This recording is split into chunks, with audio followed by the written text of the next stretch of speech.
Untuk meningkatkan posisi tawar muslim, posisi tawar itu biasanya dilihat dari dua hal. Jadi supaya muslim itu diperhitungkan di dunia internasional maupun di sekitar kita, di ekosistem kita, maka minimal ada dua hal, yaitu secara kualitatif dan secara kuantitatif. Kalau posisi tawar kita itu secara kualitatif, itu artinya bahwa kita memiliki dua hal, ya, itu yang disebut sebagai berintegritas. Jadi manusia itu, muslim itu harus punya integritas. Kalau Pak Anies Baswedan sering bilang orang yang berintegritas. Integritas itu komponennya dua. Pertama kredibel, yang kedua trust, bisa dipercaya.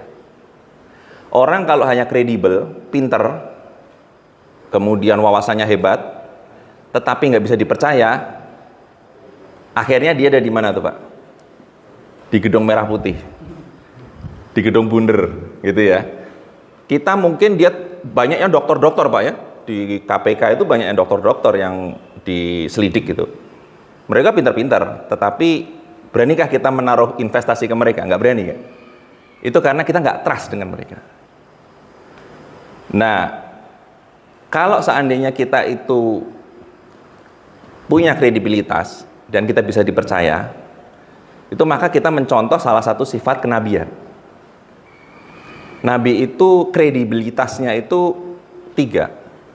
Fatonah, beliau pinter.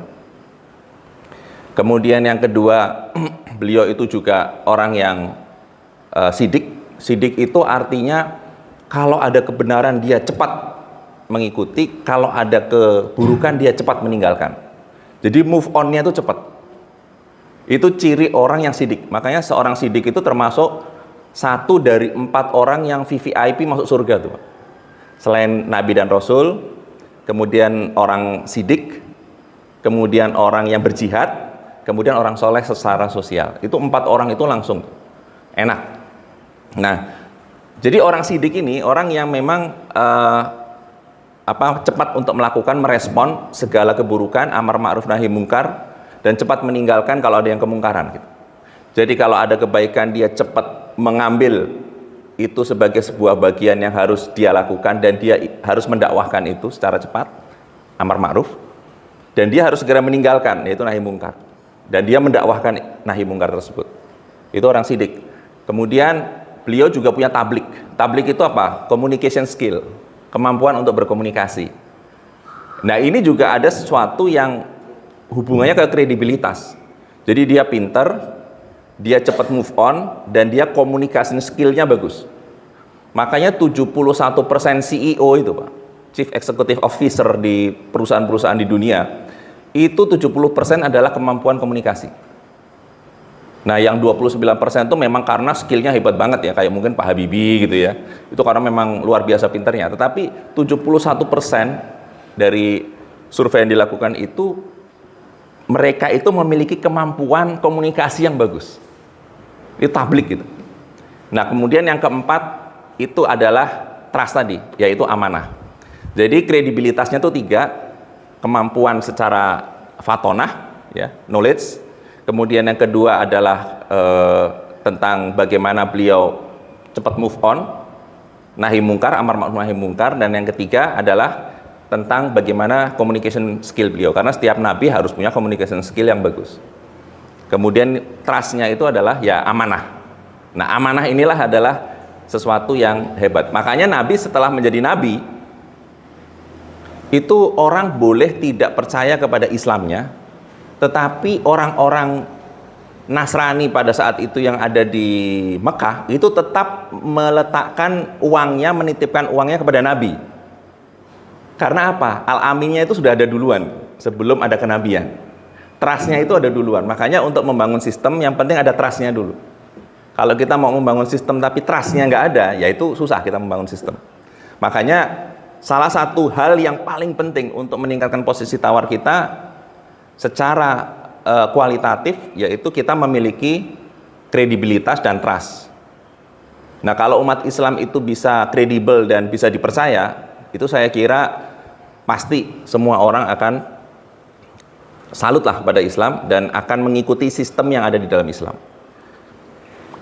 Nah, kemudian itu secara kualitatif, Pak. Secara kuantitatif, untuk meningkatkan posisi tawar kita adalah mayoritas. Kita sudah punya kekuatan the power of majority. Tetapi mayoritas yang seperti apa? Ini yang perlu untuk kita cek kembali. Jadi mayoritas yang berkualitas, Pak. Mayoritas yang berkualitas itu apa? Mayoritas yang terorganize dengan baik.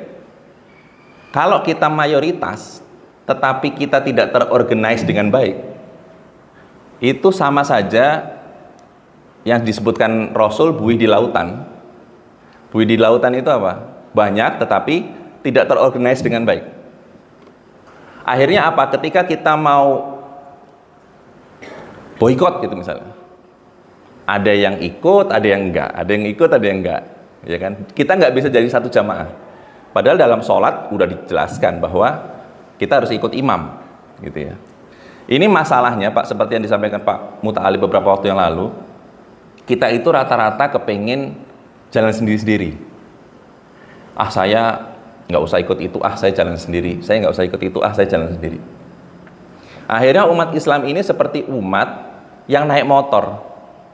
Saya pengen nyetir sendiri, saya nggak mau disetir, saya mau nyetir karena seolah-olah ikut organisasi, ikut sebuah teamwork itu adalah saya menjadi malas karena suka disetir.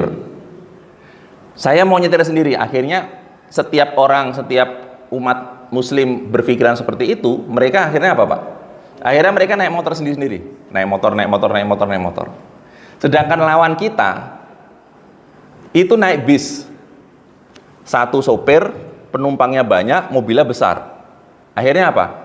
Umat Islam yang naik motor banyak itu dengan gampang itu dihancurkan oleh satu bis. Ini karena kita tidak memiliki mayoritas yang qualified. Jadi kita mayoritas tetapi tidak berkualitas. Karena kita tidak punya satu imam, maunya sholat sendiri-sendiri. Nah, itu ciri sebenarnya kenapa dalam sholat itu, nanti kita akan masuk ke dalam bab takwanya, kenapa dalam sholat itu sudah disebutkan bahwa kita menjadi umat Muslim paling enggak harus berjamaah, apapun berjamaah.